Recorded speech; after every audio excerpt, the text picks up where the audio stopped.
The photograph wasn't supposed to exist. At least, that's what Mara told herself the first time she saw it. It wasn't printed on glossy paper or tucked in some dusty album. It arrived in her inbox late one night, wrapped in the bland subject line of an anonymous email. Thought this belonged to you. Mara almost deleted it. She had grown accustomed to spam, to the flood of meaningless offers and half-baked scams that drifted into her junk folder. But something, an odd prickling at the back of her neck, made her click. The message contained no words, just an image attached, a still photograph. When she opened it, her breath hitched. It was her living room. The photograph was taken from a low angle near the window, as though someone crouched just outside the glass, peering in. The curtains were drawn halfway, the faint golden light from her floor lamp bleeding through. She could see her sofa, the coffee table with a mug still sitting on it, the blanket she had tossed aside earlier that evening. But there was more. In the middle of the room, sitting stiffly in the armchair she hadn't used in months, was a man she didn't recognize. He was pale, his clothes dark and outdated, his head tilted slightly as if he'd been waiting for her. His eyes stared forward with a glassy indifference, unblinking. Mara leaned closer to the screen, her hand tightening on the mouse. There was no reflection, no blur of motion. He was captured with unsettling clarity. Yet she knew, with a certainty that made her stomach lurch, that no one had been in her house that night. She glanced around the room, half expecting to find the man still sitting there, waiting. But the chair was empty. Only shadows lingered. Her phone buzzed, startling her. A text from her coworker, reminding her about tomorrow's meeting. The ordinary message anchored her back into reality. Maybe the photograph was doctored. Maybe someone was playing a cruel prank. She closed her laptop, trying to laugh it off, but the laugh never came. Sleep didn't come easily either. Every creak of the floorboards, every groan of the settling house, fed her anxiety. At some point near dawn, exhaustion won. When she woke, sunlight spilling across her room, she almost convinced herself it was a dream. But the email was still there. The image still sat in her downloads folder, waiting like a secret she couldn't erase.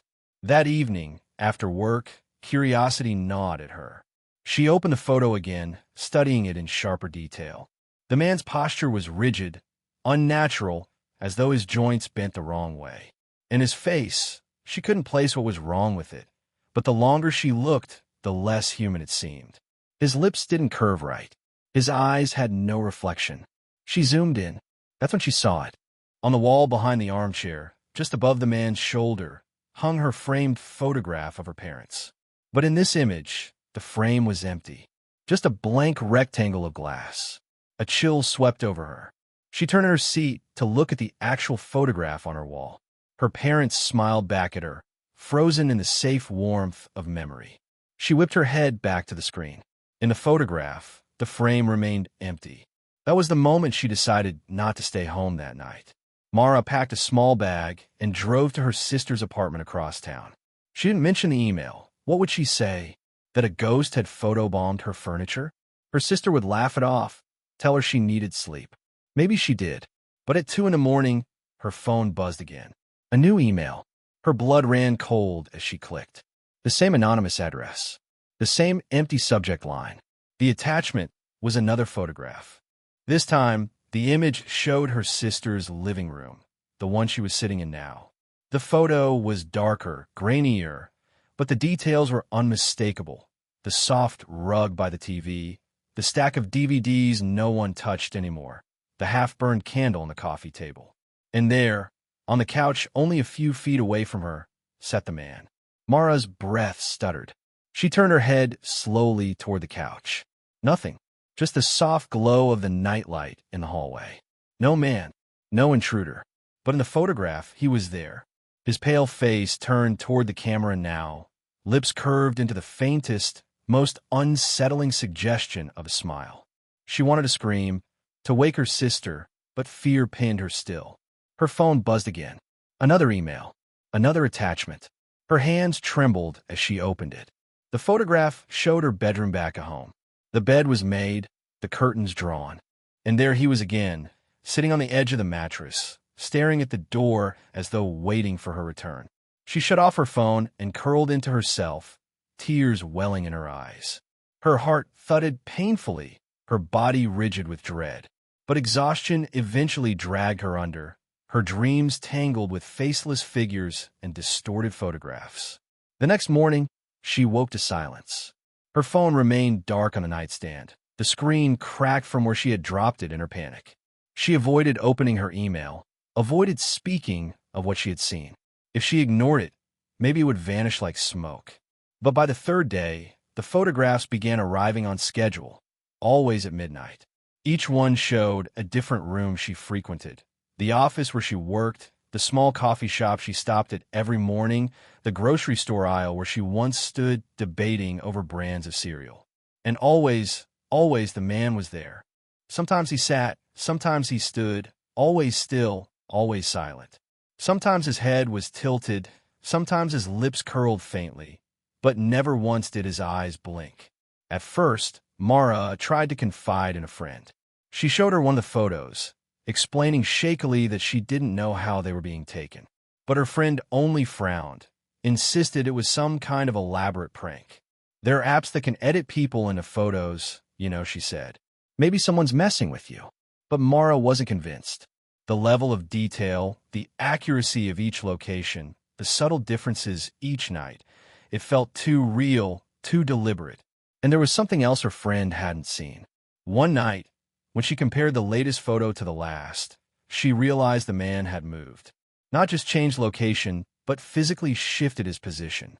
In the first photograph, his hands had rested stiffly on the armchair's arms. In the next, one hand dangled loosely at his side. And in the third, his body leaned forward ever so slightly, as though preparing to rise. That was when Mara stopped sharing the photos. Some instinct told her that speaking of him gave him power, made him more tangible. Instead, she began deleting them each morning, pretending her life was normal. But she still felt his presence, even in the quietest hours of the day, especially after midnight. The breaking point came a week later. It was just past 12 when her laptop chimed with another notification. Against her better judgment, she opened the email. The photograph showed her living room again, but this time she wasn't looking at the man. She was looking at herself. She was asleep on the couch, blanket tangled at her feet, head resting against the cushion. And there, crouched behind the sofa, his pale face hovering inches above her own, was the man. Mara's scream caught at her throat. She whirled around, scanning the dark corners of her apartment, her chest heaving. Nothing. The room was empty. Yet she could feel him, a weight in the air, an unseen gaze pressing against her skin. She didn't sleep that night. The next morning, she booked a hotel room 2 towns over. She told no one where she was going, left no trace, paid in cash. The room was small, sterile, its bland wallpaper and humming air conditioner oddly comforting. She convinced herself she had outrun whatever haunted her. But at 12:01, her phone buzzed. With trembling hands, she opened the message. The photograph was of her hotel room, and this time, the man was no longer sitting. He was standing at the foot of her bed, and his head had turned just slightly toward the camera, toward her. Mara didn't stay to see if the man in the photograph would move again. She grabbed her keys, her bag, and bolted from the hotel room in a panic. Her shoes slapped against the carpeted hallway, echoing too loudly, as though her own footsteps were chasing her. She didn't care if anyone saw her, didn't care if she looked unhinged. All that mattered was distance. The night air outside hit her like cold water, sharp and bracing. She rushed to her car, fumbling with the keys, her breath clouding in the chill. She shoved herself inside, locked the doors, and sat gripping the steering wheel until her hands ached. The urge to drive until the tank was empty consumed her, but another part of her whispered that no road would be long enough. He would find her, no matter where she went. Still, she drove. The highway stretched like a black ribbon, headlights carving fragile tunnels of light through the night. Her mind replayed the image over and over. The man at the foot of her bed, head turned as though caught mid-movement. Her skin crawled at the memory, a cold certainty burrowing into her that the photographs weren't just images. They were windows, and whatever lived inside them wasn't content to stay still anymore. She didn't stop until dawn painted the horizon. A rest area appeared like a promise of safety. She parked, slumped in the driver's seat, and told herself she'd only close her eyes for a minute. The knock came almost immediately. 3 slow, deliberate raps against her window. Her eyes flew open. A man in a maintenance uniform stood outside, holding a broom. His expression was blank, his lips pressed into a neutral line. He tapped again, motioning for her to roll the window down. Mara's chest constricted. Her trembling fingers hovered over the button before pulling back. Something felt wrong. His face, though ordinary at first glance, carried a stiffness too familiar. The way his shoulders hunched, the way his head tilted slightly, almost mechanically, it was like watching the man from the photographs in disguise. She shifted into drive and sped off, leaving the janitor's figure shrinking in the rearview mirror. Whether it was him or just her paranoia, she didn't want to find out. For the next 2 days, Mara lived in a haze of gas stations, roadside diners, and cheap motels. She avoided checking her email, avoided her phone altogether. But her resistance crumbled on the 3rd night. Curiosity, dread, and inevitability gnawed at her. She opened the inbox. 6 unread messages, each sent precisely at midnight. Her hands shook as she clicked the first. It was her car, parked at a rest stop. In the photo, she was asleep in the driver's seat, her face pale in the glow of her phone screen. The man stood just beyond the windshield, looking in. The second photo was of the motel where she'd stayed the following night. She was captured mid-step, entering the room, unaware of the shadow, standing in the hallway behind her. The third photo showed her sitting at a diner counter, sipping coffee, her eyes heavy with exhaustion. The man sat in the booth behind her, head turned toward her with unnatural stillness, though none of the other patrons seemed to notice him. Each photo documented her movements, each one proving he was always there, even when she thought she was alone. By the 6th, her stomach lurched. It showed her current motel room. Not last night, not yesterday, tonight. She was sitting on the edge of the bed, hunched over her laptop. The angle suggested the photo had been taken just moments ago. And standing in the far corner, half-shadowed, was the man. Mara spun toward the corner. Empty. Her pulse thundered in her ears. She slammed the laptop shut, breathing in quick, shallow gasps. She wanted to scream, to run, to collapse, but some primal instinct told her to remain still. If she moved too suddenly, if she acknowledged him too directly, she feared the barrier between photograph and reality might shatter completely. The next morning, she returned home. It was madness, she knew, but she couldn't keep fleeing forever. Her apartment, no matter how haunted, was at least hers. She walked through the door with the numb resignation of someone stepping back into a nightmare. Everything was as she had left it. The dishes in the sink, the blanket tossed across the couch, the photograph of her parents on the wall. The normalcy was almost cruel. For 2 nights, she resisted checking her email. She unplugged her laptop, left her phone powered off, and tried to pretend none of it existed. But the silence became unbearable, every shadow heavy with the weight of unspoken dread. And deep down, she knew ignoring him wouldn't make him vanish. On the 3rd night, she gave in. The email was waiting. One photograph sent at midnight. Her living room again. The man sat in the armchair where he had first appeared. But this time his posture was different. His hands no longer rested rigidly on the arms. They gripped the sides tightly, as if holding himself back from rising. His head was bowed slightly, chin tucked as though studying the floor. She zoomed in, her eyes scanning the photo. That's when she noticed something new. On the coffee table, next to her forgotten mug, sat an object that hadn't been there before. A small black box, square and unmarked. Mara blinked, then glanced at her actual coffee table. Her stomach flipped. The box was there. She hadn't seen it when she walked in earlier. Hadn't noticed it while pacing the room, trying to calm her nerves. But there it sat, as though it had been waiting all along. Her hands trembled as she reached for it. The box was heavier than expected, the lid smooth beneath her fingers. She hesitated, then lifted it open. Inside was a single photograph. Her breath caught as she pulled it free. It was a picture of herself, taken from behind, sitting at her laptop. Her own shoulders, the curve of her neck, the faint light of the screen. Details only visible from inside her apartment. And behind her, just inches away, stood the man. Mara dropped the photo with a strangled cry, stumbling back until she hit the wall. The box clattered to the floor, its hollow sound echoing in the room. She clutched her chest, gasping for air, the weight of realization crushing her. He wasn't just appearing in photographs. He was here. Her lights flickered. The room dimmed, shadows stretching longer across the walls. She pressed a hand to her mouth to stifle the sob rising in her throat. Every instinct screamed at her to run, but her body locked in place, paralyzed by a dread too profound to defy. And then, silence. The lights steadied. The shadows receded. The room was ordinary again, if only on the surface. The box lay empty on the floor. Mara sank to the ground, trembling. The tears came hot and fast, but even through the blur, she knew one thing with absolute certainty. She was no longer just the subject of the photographs. She was part of them. The days that followed blurred into a waking nightmare. Mara kept the curtains drawn, every lock bolted, every light blazing, but none of it mattered. Midnight always came, and with it the photographs. They no longer arrived by email alone.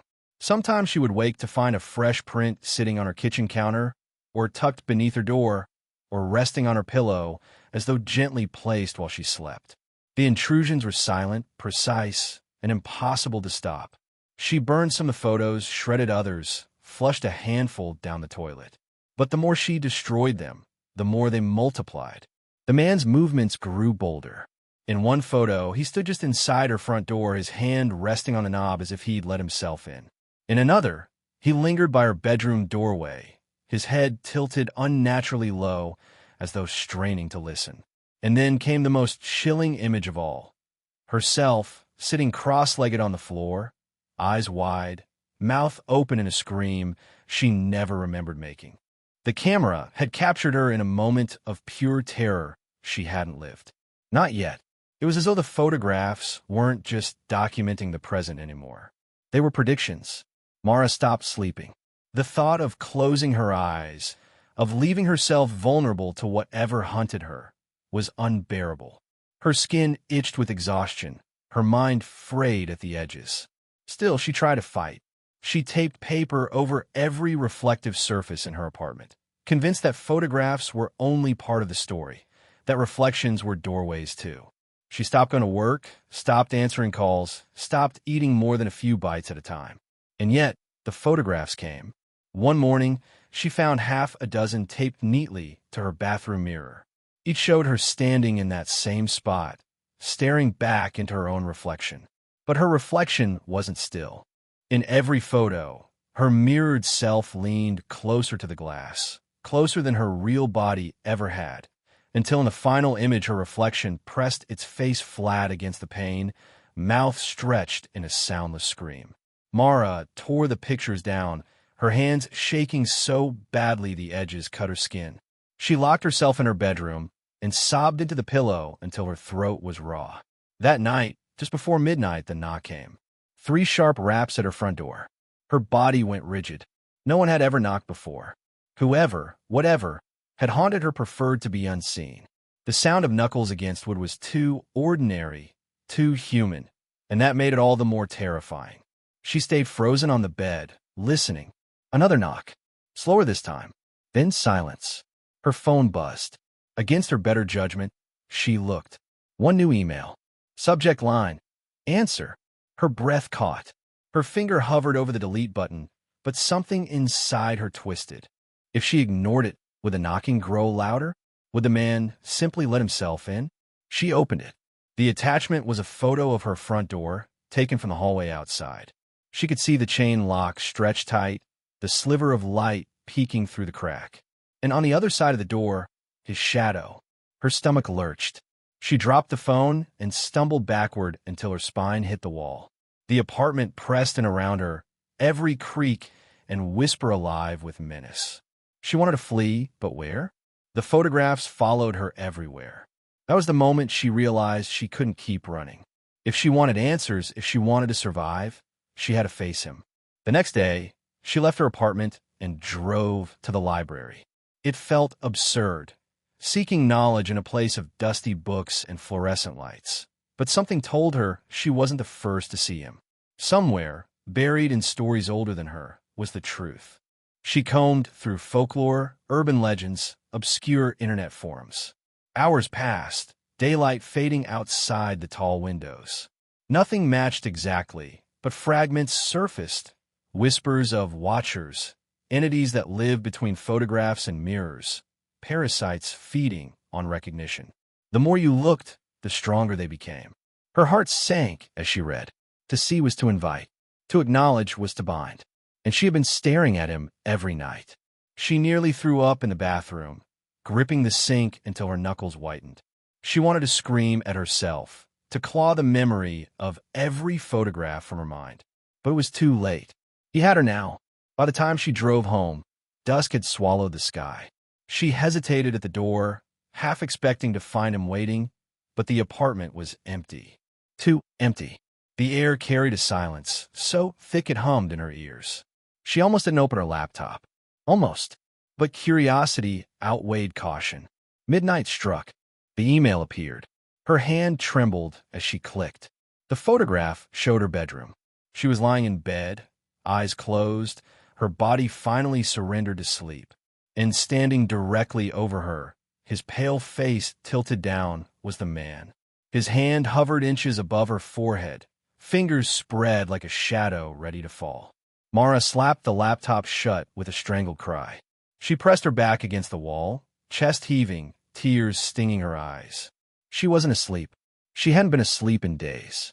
But the photo had shown her future, and the thought of that hand descending, of what might happen if he touched her, ripped through her sanity like a blade. She spent the rest of the night pacing, muttering to herself, clutching a kitchen knife like a lifeline. By morning, she was shaking from exhaustion. Her reflection in the darkened TV screen startled her. Gaunt, hollow-eyed, unrecognizable. She couldn't keep this up. She had to find a way to sever whatever tether bound him to her. The idea came like a whisper. If he lived in photographs, perhaps she could trap him there. That evening, she bought a disposable camera from a drugstore. The cashier gave her a strange look, as though few people still bothered with film. Mara clutched it like a weapon, the plastic case cheap but reassuring in her hands. Back home, she waited. The hours dragged until midnight loomed like a predator. She sat in the dark, the camera ready, her finger on the shutter. Her heart hammered so loudly, she feared it might summon him early. Then at 12:01, the air shifted. The light in the room seemed to bend, the shadows thickening unnaturally. Her breath hitched, and there he was. Not in a photo, not on her laptop, not on paper. He was there, standing in the corner of her living room, pale and silent, his head tilting slowly toward her. Mara screamed and lifted the camera.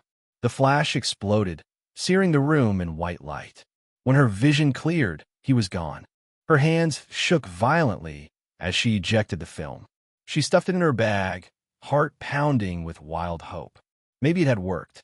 Maybe she had captured him, trapped him inside the frame before he could fully emerge. But when she turned, something on the floor caught her eye. A photograph. Fresh, glossy, still warm. It showed her, crouched with the camera raised, face twisted in terror. And behind her, looming impossibly close, his pale hand reaching for her shoulder. Mara didn't remember dropping the photograph, but it was on the floor at her feet, staring back at her like an accusation. She staggered backward, the camera slipping from her hand, her breath shallow and uneven. The image was undeniable. She had tried to trap him, and instead he had crept closer, closer than ever before. Her knees buckled. She pressed herself against the wall, trembling, as if flattening her body could keep her safe. The silence in the room pressed down on her, thick and suffocating. The flash of the disposable camera had left bright spots in her vision, and for a moment she thought the spots were eyes. Dozens of them, watching. She left the apartment that night. Not with a plan, not with luggage, just her keys and the raw desperation to flee. She drove aimlessly, headlights tunneling through the empty streets. Sleep tugged at her every second, but fear kept her upright. Whenever her eyelids drooped, she saw his pale hand reaching, always reaching. By sunrise, she found herself parked outside an old church. The building leaned with age, its steeple crooked, but the sight filled her with a fragile kind of hope. Maybe faith could do what logic couldn't. She pushed through the heavy wooden doors, the air inside cool and musty. An elderly priest looked up from his pew. "You look troubled," he said softly. Mara's throat worked around words that barely came. "There's something following me. I can't explain it, but it's real. It lives in photographs." His expression didn't change, though his eyes seemed to darken. He motioned for her to sit. "Evil has many faces," he murmured. "Sometimes it hides where we least expect it." She told him everything about the emails, the prints, the man who moved closer each night. Her voice shook, but once she began, she couldn't stop. When she finished, the silence felt heavy. The priest finally spoke. "You invited it when you looked. Some doors, once opened, do not close." Her stomach turned to ice. "Then what do I do?" He studied her, as though weighing the cost of his words. "If it has tied itself to you, you must bind it elsewhere. Give it another vessel, stronger than yourself. Something built to contain." "A vessel," she whispered. He rose slowly and disappeared into a back room. When he returned, he carried a small wooden box, dark with age, its surface carved with symbols she didn't recognize. "This has held many things over the years," he said, his voice low. "If what you say is true, this may hold him." Mara's fingers trembled as she accepted the box. It felt heavier than it should, as though the wood itself carried centuries of weight. "Do not open it," the priest warned. "Once sealed, it must remain sealed. Do you understand?" She nodded, clutching the box to her chest. That night, back in her apartment, she placed the box on the coffee table and sat across from it, waiting. Midnight crept closer. Her body ached from exhaustion, but her mind was taut as a wire. When the clock struck 12, the air shifted again. He appeared in the corner, pale and silent, head tilting as always. Mara's stomach twisted, but she forced her hands to remain steady. She lifted the disposable camera again. The flash burst, blinding. She blinked through the haze and yanked the photo from the camera, heart pounding. The image developed quickly. Her breath caught. There he was, still in the corner, but the edges of his form seemed blurred, as if the photograph resisted holding him. His pale face wavered, dissolving at the edges. She shoved the photo into the wooden box and slammed the lid. The air quivered. The shadows in the room twitched violently, writhing like living things. Her ears rang with a low hum, like wires vibrating underground. And then, silence. The room was empty. Her body sagged, a sob escaping her lips. She clutched the box, holding it as tightly as if it were a lifeline. For the first time in weeks, she dared to believe it was over. But relief was fragile. 2 days passed in uneasy quiet. No new emails, no prints, no knocks. The silence was almost worse than the haunting. It pressed on her like a pause before the drop. She carried the box everywhere, afraid to let it out of her sight. She even slept with it clutched against her chest. On the third night, her phone buzzed. Her stomach sank. She had almost forgotten the weight of that sound. She unlocked the screen with trembling hands. One new message. No subject. She clicked. It wasn't a photograph. It was a video. Her pulse roared in her ears. The screen filled with static for a few seconds, then resolved into an image of her living room. The camera angle was strange, positioned high in the corner near the ceiling. It showed her sofa, her lamp, the coffee table, and there, sitting on the table in plain sight, was the wooden box. The video held for a long, silent minute. Then the lid of the box began to rattle. Her scream broke the stillness of the night. She threw the phone across the room and grabbed the box, pressing her whole body against it. The wood vibrated beneath her hands, faint at first, then stronger, pulsing like a heartbeat. "Stop," she begged. "Please stop." But the rattling grew louder. And then, one sharp click, the lid shifted just barely. A sliver of darkness leaked through, deeper than shadow, a blackness that seemed to swallow the air itself. Mara shoved her weight down, forcing the lid shut again. Her hands burned with the effort. She grabbed duct tape from a drawer and wrapped it around the box until the roll was gone, layer after layer binding it shut. The vibrations slowed, stilled, but she knew it wasn't enough. That night, sleep came in jagged fragments, filled with nightmares of hands reaching through cracks in the wood, fingers pale and endless. Each time she woke, the box sat silent, but the dread lingered like a stench. By morning, she had made her decision. She couldn't keep the box. She couldn't risk it opening again. It needed to be hidden, buried, somewhere far from her, somewhere it could never be found. She drove 2 towns over to an abandoned quarry she remembered from childhood. The place was vast, scarred with pits and broken stone, its silence broken only by the wind. She carried the box to the edge of the deepest pit and stared into the shadows below. "Stay there," she whispered, her voice raw, and then she hurled it into the darkness. It vanished with a hollow thud, swallowed by silence.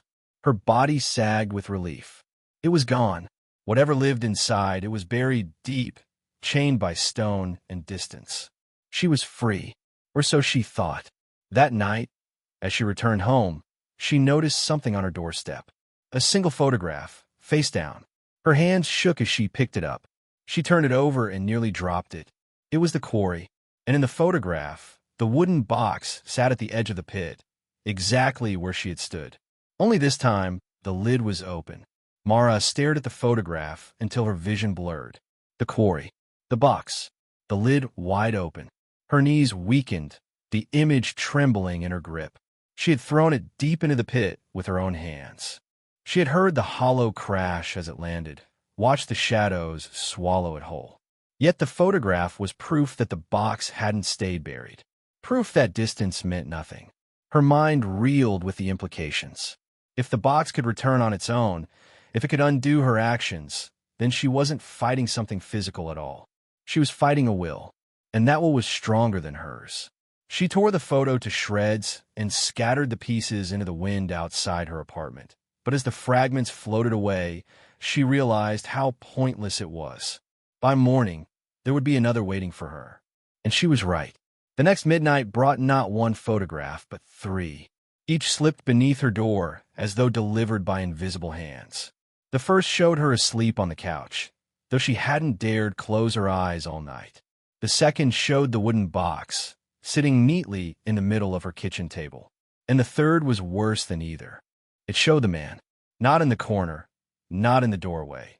He was standing over her bed, his face inches from hers, his pale eyes locked on her with a hunger she could almost feel searing into her skin. Mara tore them up, but her heart had already absorbed the truth. It wasn't over. The box was just a stage. The photographs were just the medium. What he wanted was her. By the 4th night, she was unraveling. Every sound made her flinch. Every shadow bent wrong. She caught herself talking to the air, bargaining, pleading, cursing. Her reflection in the darkened TV screen smirked when she wasn't, and she had to cover it with a blanket just to breathe without screaming. She decided she needed proof, not just for herself, but for anyone who might outlive her. She set up her phone to record, propped it on the bookshelf facing her bed. If he came again, if he crossed from the photographs into her room, she would catch him. The hours dragged like lead. Midnight came. The air grew heavy. Mara forced her eyes to stay open. Her breath rasped shallow, her body rigid under the blankets. She felt it before she saw it. The prickle at the back of her neck, the sense of someone leaning over her shoulder. She turned her head slowly. The corner was darker than it should have been, and from that darkness he emerged.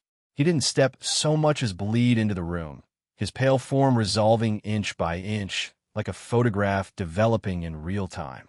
His head tilted, his lips curled faintly. His hands hung at his sides, long and rigid. Mara's scream caught in her throat. She grabbed the camera from the nightstand and snapped. The flash seared the darkness white. When it faded, the corner was empty. Her whole body shook as she scrambled for her phone, desperate to see the recording. The screen glowed, the video playing back in shaky night vision. She watched herself on the bed, eyes wide with terror. She watched the corner thicken, darken. And then, he was there. The phone shook in her grip. The recording was undeniable. This wasn't her mind unraveling. This was real.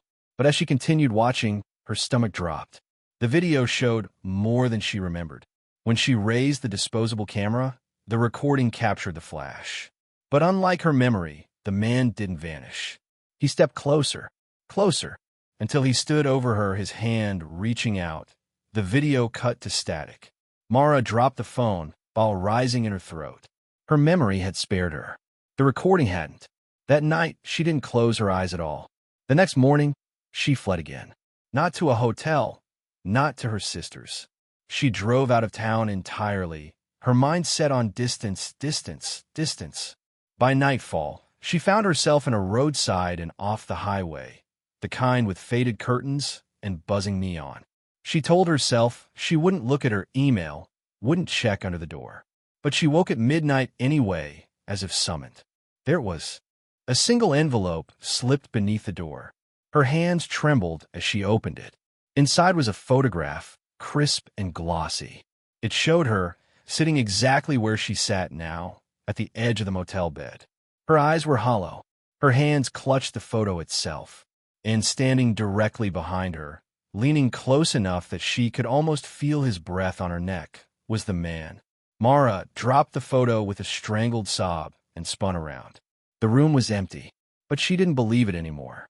She spent the next day in a fog, her thoughts fractured. Nothing made sense. If the photographs predicted her movements, she wasn't living her life. She was performing it. Each day, just a script already written, each choice an illusion. She was trapped in his frame, a subject in an endless gallery. By the following night, she could no longer tell when she was awake and when she was dreaming. Every surface seemed alive with hidden eyes. Every hum of the air conditioner whispered her name. Midnight loomed like an execution. When the knock came, she almost welcomed it. 3 slow raps on the motel door. Her breath steadied. Her fear melted into a numb resignation. She stood, walked to the door, and placed her hand against it. Her phone buzzed. One new message. She opened it with mechanical calm. A photograph filled the screen.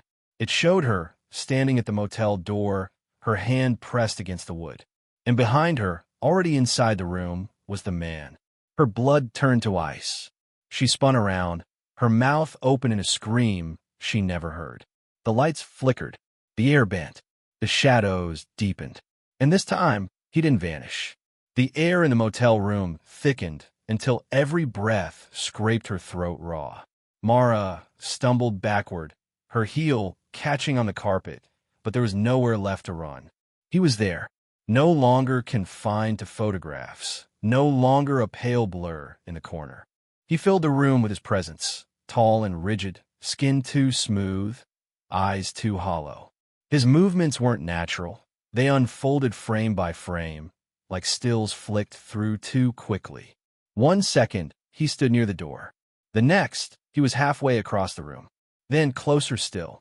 Her scream was soundless, ripped away by the heavy silence. She clawed for the disposable camera on the nightstand, snapped the shutter in desperation. The flash exploded, white light searing through the dark. For a moment, the room was empty again.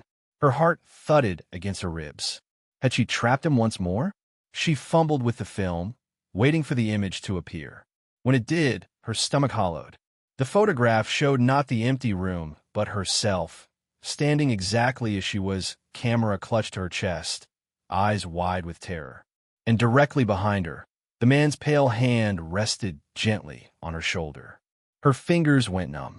The photo fluttered to the floor. She couldn't bring herself to turn around.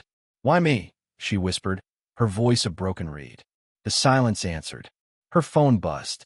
She picked it up with trembling hands, knowing what she'd see, but unable to stop herself. Another photograph. This one was darker, grainier. It showed her motel room empty, the bed rumpled, the curtains half drawn. On the wall above the bed, framed in cheap wood, hung a picture she'd never seen before. It was a portrait of her. Her knees buckled. She dropped the phone, clamping her hands over her mouth. The realization crashed over her. She wasn't just being hunted. She was being collected. Her entire body shook with the certainty of it. She was becoming part of the gallery. The days that followed bled together.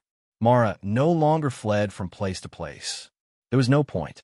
The photographs followed her regardless. She began to see them not just at midnight, but at every hour. A stack on the motel desk when she returned from the shower. A single print tucked into her shoe. One waiting inside the motel Bible. The images grew stranger. At first they mirrored reality. Her sitting, walking, trembling. Then they showed moments she hadn't lived.